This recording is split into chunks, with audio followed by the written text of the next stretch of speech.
Hey everyone, my name's Clara. I'm 27, and behind my smile that night was a storm I refused to show. We were all gathered for a big family dinner. Laughter, wine, fake smiles, the usual. Then Dad stood up, glass in hand, and said proudly, "Here's to our accomplished son." Everyone clapped. My brother grinned. Then Mom added with a smirk, "And to the daughter who keeps trying." The table erupted in laughter. Everyone except Grandma Evelyn. I sat there, frozen. My heart burned, but I stayed silent. That's when Grandma slowly stood up, her voice calm but sharp enough to cut through the room. She looked around and said, "Funny how you all toast success. When it was Clara who paid the mortgage when your business failed. When it was her who stayed by your side in the hospital, and now you mock her?" Silence. Total silence. Even my brother's smile vanished. Grandma turned to me, lifted her glass, and said, "Here's to the daughter who doesn't just try, she carries this family." No one dared to speak after that. Comment where you're watching from, like if you've ever been underestimated. And subscribe, because sometimes the quiet ones have the loudest victories. The clinking of glasses filled the air like the sound of distant bells. My mother's laughter echoed through the long dining room. Sharp and practiced, the kind that drew attention. The table was dressed in silverware and soft candlelight, everything perfect, as always. My father stood up, wine glass in hand, his face glowing with pride. "Here's to our accomplished son," he announced, his voice rich and full of satisfaction. Everyone joined, and Aunt Rose, Uncle James, even the neighbors invited to make the night look grand. The room buzzed with cheer, and my brother Ethan gave a modest little bow, pretending to be shy while enjoying every second of it. Then, my mother raised her glass, smirking. "And to the daughter who keeps trying." Laughter rippled across the table, quick, careless, and cruel. Even Ethan chuckled, shaking his head as if it were all harmless fun. My hand tightened around my fork. My smile froze, polite and brittle, as if I hadn't heard it before, but I had. I'd heard that same joke since I was 12. I looked down at my plate, pushing the peas around with my fork. My cheeks burned, and my chest felt tight. For a moment, I thought of speaking, saying something, anything. But then my eyes met Grandma Evelyn's. She sat at the end of the table, her silver hair glowing softly in the candlelight. She hadn't laughed, not once. Her expression was calm, unreadable, but her eyes, sharp as glass, stayed fixed on my parents. The laughter faded slowly. A few awkward coughs followed. My mother poured more wine, pretending not to notice how silent it had become. My father cleared his throat and tried to restart the conversation. "So, Ethan," he said, "tell us about that promotion again." Ethan smiled like a man who enjoyed being admired. "Oh, it's just the result of hard work, you know. The company's expanding, and they finally realized I was ready for more responsibility." "Of course," my mother said proudly. "That's what happens when you stay focused. Some people spend their time chasing dreams that don't pay bills. The jab wasn't hidden this time. Everyone understood who it was for." I bit my lip until I tasted metal. I didn't look up. I didn't want them to see how much it hurt.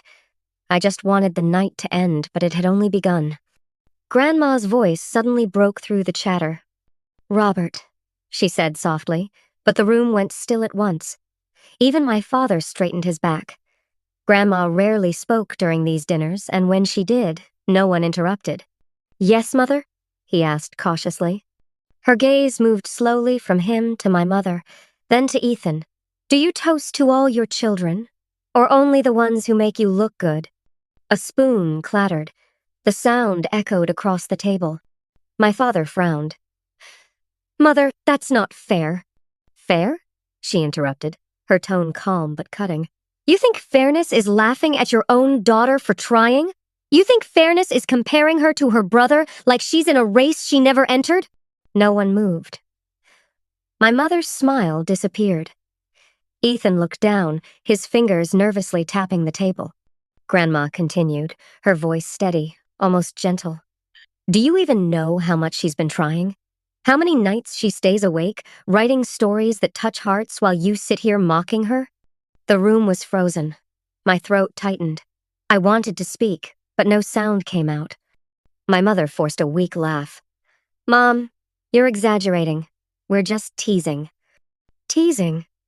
Grandma leaned forward slightly. You call it teasing. I call it cruelty. Even the candles seemed to flicker weaker. My father tried to recover his tone. Let's not ruin dinner over... But Grandma raised her hand slightly, silencing him. Her gaze moved to me, and her voice softened. Clara, my dear, look at me. I lifted my head slowly. Her eyes were warm, yet full of something fierce. Let them laugh, she said quietly, because they only laugh at what they don't understand. Her words hung in the air like a spell. No one spoke, no one moved. Even Ethan's confident smile was gone. And for the first time that night, I didn't feel small. I didn't feel invisible. I just sat there, breathing in the silence Grandma had created, the kind that made everyone at that table realize something had changed forever.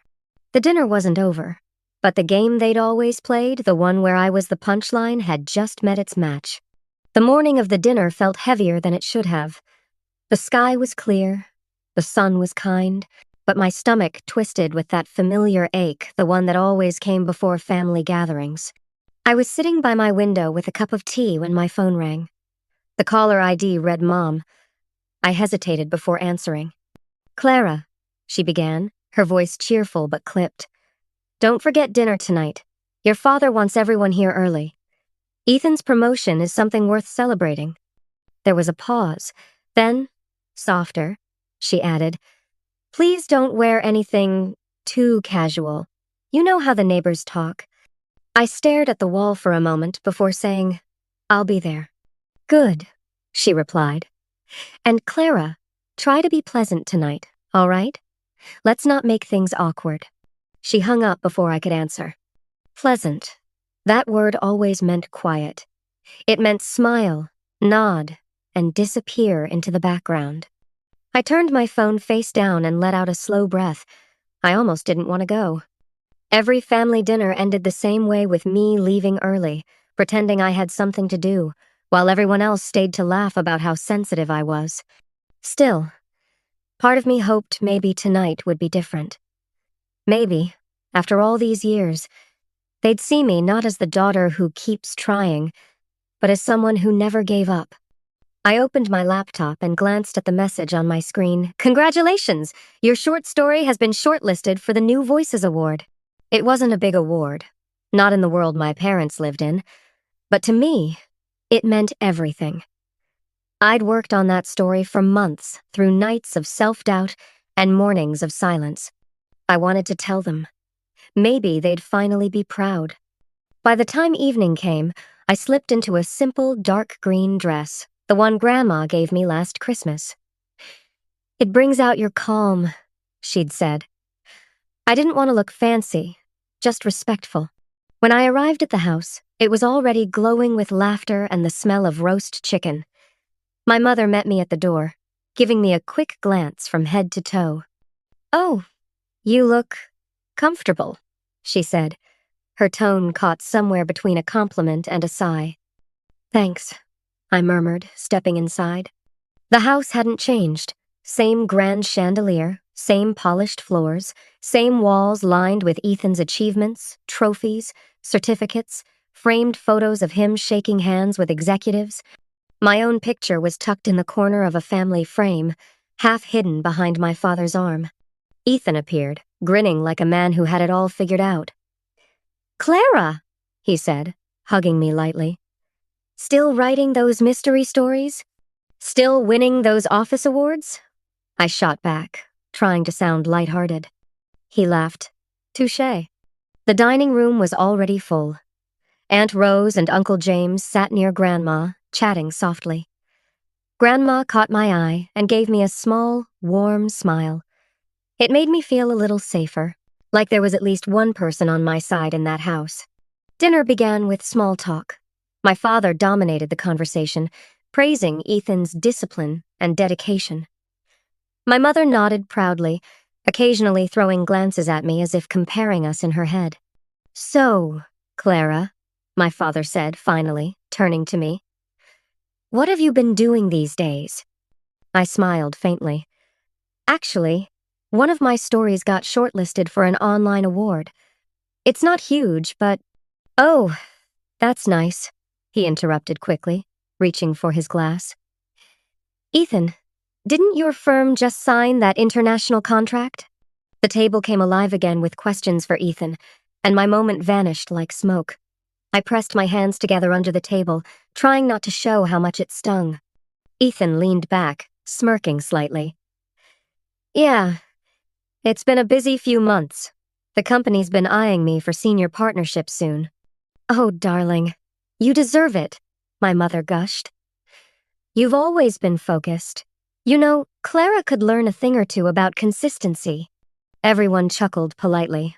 Everyone except Grandma. She watched me quietly, her fork untouched, her lips tight.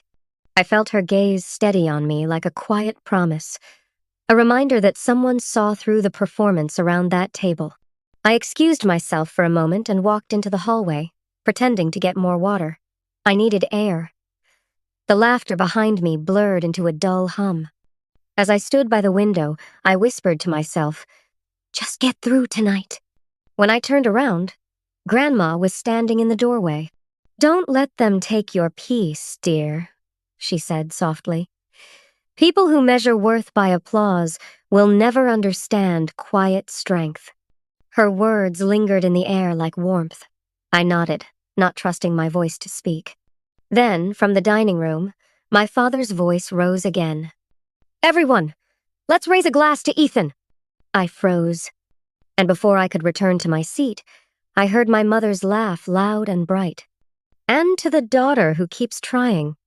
The laughter that followed pulled me back to that table, to the moment I would never forget. The moment when everything started to change. The sound of laughter still rang in my ears long after the toast. I sat stiffly, pretending to chew, my fork scraping against the plate. Every giggle, every whispered comment felt like a pinprick under my skin. Ethan was talking again, of course he was.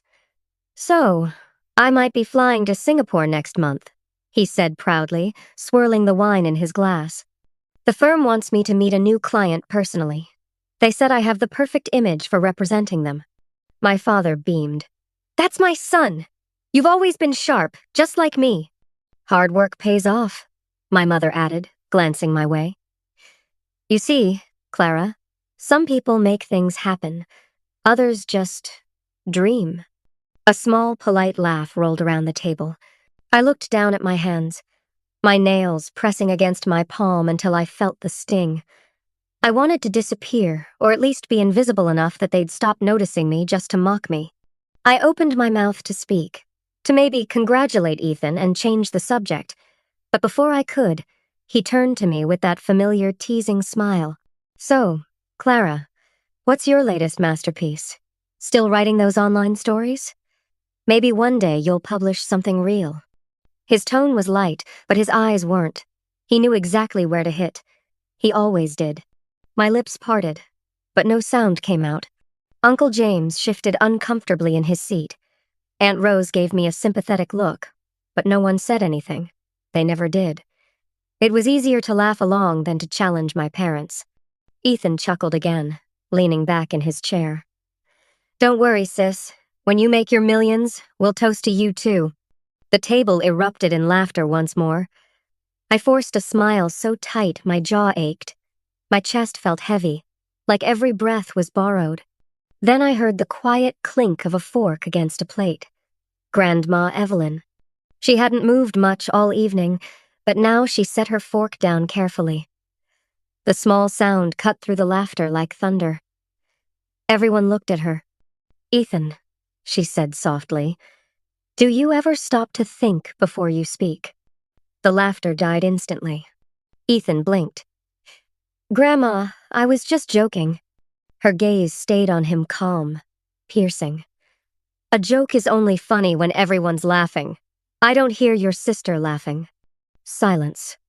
My mother shifted in her chair, clearly annoyed. "Mother, please, it's just harmless teasing." Grandma turned her head slowly. "Harmless? Tell me, Linda, when was the last time you actually listened to Clara without comparing her to someone else?" My mother's lips parted, but no words came out. The air in the room changed. Even the candles seemed to flicker lower. My father tried to clear his throat, muttering something about not ruining the night, but Grandma didn't stop. "She's been trying, yes," Grandma continued quietly. "But not for your approval. She's been trying to survive it." The words hung heavy. My heart pounded. I stared at her, wide-eyed, not knowing what to do. My mother looked away. Ethan pressed his lips together, his confident grin fading fast. For the first time in years, they all looked small, like children caught doing something wrong. Grandma picked up her cup and sipped her tea slowly. "You should all be grateful she still comes here," she said softly. "If it were me, I wouldn't." No one dared to respond. The rest of the dinner passed in awkward silence. Forks clinked against plates, chairs creaked, but the warmth was gone. The laughter that once filled the room had vanished, and in its place was something much heavier. As I looked at Grandma from across the table, she met my gaze and gave me a small, knowing nod. Something inside me shifted that night. The pain hadn't gone, but for the first time, it felt seen. The next few minutes stretched like hours. Plates were half full, glasses untouched, and no one dared speak above a whisper. The air felt thick, too heavy for small talk. Even Ethan, who never ran out of things to say, was unusually quiet. Grandma Evelyn sat still, her hands folded neatly in her lap, her eyes studying every face around the table. There was no anger in them, just a deep, cold disappointment that made everyone look away. Finally, my father cleared his throat. "Mother," he said carefully, "I think we should move past this and enjoy dinner." Her gaze turned to him, calm but sharp. "Move past it? Robert, you've been moving past it for years." He stiffened, unsure how to respond. She leaned slightly forward. "You sit here praising one child and humiliating the other, and you call that family? What exactly are you proud of?" My mother's hand gripped her glass so tightly I thought it might break. "Evelyn, that's enough. We didn't mean any harm." "No harm?" Grandma's voice rose just a little. "You've chipped at her spirit for years, one comment at a time. You think words don't hurt just because they're wrapped in laughter?" The table went silent again. I looked at her, speechless. My throat burned, but I couldn't find any words. Ethan sighed and forced a weak smile. "Grandma, it's not that serious. We're just having fun. Clara knows that." Her eyes locked on him. "Does she?" He hesitated, glancing at me, but I didn't answer. I just stared down at my hands, trembling slightly on my lap. Grandma exhaled slowly and leaned back in her chair. "You know, Ethan," she said softly, "I was proud of your accomplishments once, but somewhere along the way, you started measuring success by how small you could make others feel." My mother looked ready to protest, but Grandma didn't stop. Her words were calm, but every one of them landed like a hammer. "And you, Linda," she continued, her tone steady, "you call yourself a mother. But tell me, when was the last time you told your daughter you were proud of her? Not for what she's done, but for who she is?" My mother's face turned pale. She opened her mouth, then shut it again. The silence that followed was worse than any shouting could have been.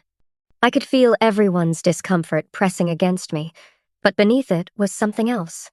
A strange, quiet relief. For once, someone had said what I'd been too afraid to say all these years. Grandma finally turned her head and looked at me.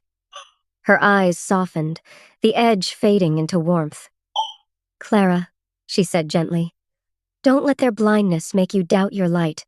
Something inside me broke not in pain, but in release. My chest felt lighter, as if I'd been holding my breath my entire life. Ethan looked down. My father stared into his plate. My mother didn't move at all. Grandma lifted her cup again and said quietly, "Dinner can continue, if you can do it with respect." No one spoke. Forks moved slowly, glasses clinked softly, and the silence spoke louder than any toast ever had. But I knew this wasn't over. Grandma had only begun. The candles were shorter now, their flames soft and flickering. The laughter that once filled the dining room was gone, leaving only the sound of slow, uneasy breathing. Forks lay forgotten. Plates sat cold. The proud glow that used to live on my parents' faces had faded, replaced by something they weren't used to wearing: shame. Ethan shifted in his seat, trying to gather back the confidence that had slipped away. "Grandma," he began carefully, "I think you're taking this too seriously. We were just joking. We didn't mean to offend anyone." Grandma Evelyn's gaze turned to him. "Jokes lose their humor when they draw blood, Ethan." He tried to smile, but it wavered. "Come on, Grandma. We're fine as a family." "Fine?" Her voice was quiet, but it cut through the air like a knife. "You call this fine? A daughter sits invisible in a house she calls home, and you all laugh at her pain. That's not fine, my boy. That's cruelty disguised as family tradition." The silence that followed was so heavy that even the ticking clock on the wall seemed too loud. My father straightened his shoulders, forcing his usual tone of authority. "Mother, you're overreacting. We've supported Clara in our own way. We encouraged her writing. Didn't we, Linda?"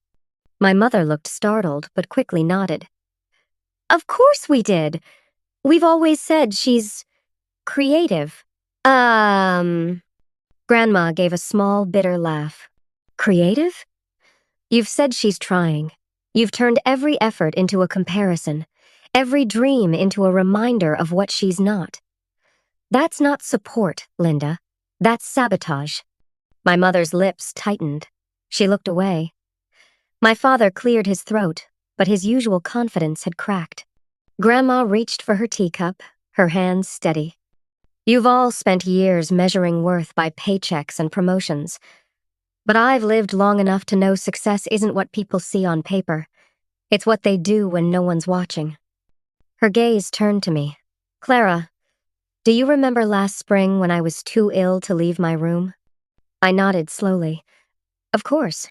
She turned back to the table. While everyone here was busy celebrating Ethan's new car, it was Clara who took care of me. She brought me meals, cleaned my room, paid for my medicine with her own money she earned from her writing. All eyes turned toward me. My chest tightened. I hadn't told anyone.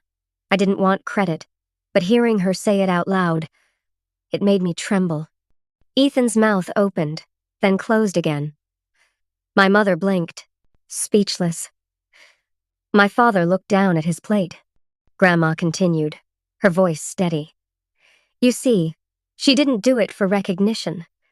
She did it because she has something you all seem to have forgotten: a heart." No one spoke. The truth settled over the table like dust, impossible to brush away. Then Grandma took a deep breath and said quietly, "There's something else you should know." She reached into her purse and placed a folded envelope on the table. My father frowned. "What's that?" "My will," she said simply. My mother gasped. "Mother, what?" "I changed it last month," Grandma interrupted. "Everything I own, my house, my savings, my jewelry goes to Clara." The words hung in the air, solid and immovable. My mother's eyes widened in shock. "You can't be serious." Grandma looked at her calmly. "I'm old, not confused. I'm rewarding the one person who's shown love without expecting applause." Ethan's fork slipped from his hand, clattering against the plate. The sound echoed through the room. My father's face hardened, but there was no anger in his voice, only disbelief. "Mother, this isn't necessary." "It's justice," Grandma said softly. "You built this family on pride. I want Clara to rebuild it on compassion." I stared at the envelope, my heart pounding. I didn't know what to say. I never wanted their money, never even imagined being favored. All I'd ever wanted was to be seen. Grandma turned to me and took my hand gently. Her skin was soft and warm against mine. "You've carried their silence for too long," she said. "Now it's time they carry yours." Tears filled my eyes. I tried to speak, but the words caught in my throat. Across the table, no one moved. The proud faces that once looked down on me were now lost, unsure, and small. For the first time in my life, I didn't feel invisible. I didn't feel like the daughter who kept trying. I felt like someone who had finally been seen, and for once, that was enough. Grandma smiled faintly, her eyes glistening in the candlelight. "Now," she said softly, "my dear, it's your turn to speak. Thanks for watching. And don't forget to subscribe to